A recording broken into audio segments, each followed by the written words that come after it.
আমি শুধু বলতে চাই, জুলাই আগস্টে রক্ত ফেরত শেখ হাসিনার নেতৃত্বে ছাত্র শ্রমিক জনতার উপরে যে গুলি হয়েছে, যেভাবে ছাত্র শ্রমিক ভাইকে হত্যা করা হয়েছে, যেভাবে আমাদের নিরীহ অটো রিক্সা এবং রিক্সা শ্রমিক ভাইদেরকে হত্যা করা হয়েছে, তার তীব্র প্রতিবাদ জানায়।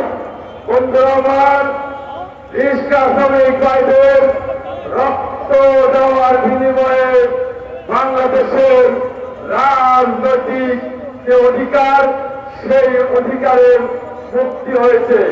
বন্ধুরা আমার, এই অধিকার সম্মত রাখবেন, এই অধিকার অটুট রাখবেন।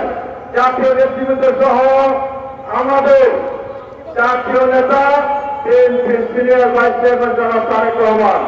প্রিয় বন্ধুরা, আমি ব্যক্তিগত বলতে চাই, রিক্সা শ্রমিক ভাইদের রক্তের ঋণ, এই যে তারা বাংলাদেশের ভূখণ্ড রক্ষার জন্য রক্ত দিল, এই রক্তের ঋণ শোধ হবে শুধু একটি কাজ করলে।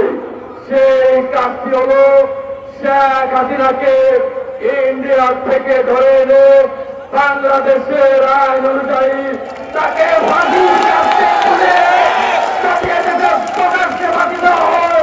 তাহলে রিক্সা শ্রমিক ভাইরা যে রক্ত দিয়েছে, সেই রক্তের ঋণ শোধ হবে বলে আমি আশা করি। বন্ধুরা আমার, যে বন্ধুরা, আমি আমার বক্তব্য করব না। আজকে আমাদের এই সমাবেশে অনেক সিনিয়র নেতৃত্ব বলতে, আমি সবার নাম বলতে পারি নাই, তবে আমাদের বিপ্লবী নেতা ঢাকা মহানগর দক্ষিণ বিএনপির সদস্য যে তানজিল রবীন্দ্র ভাই উপস্থিত আছেন, ওনাকে ধন্যবাদ।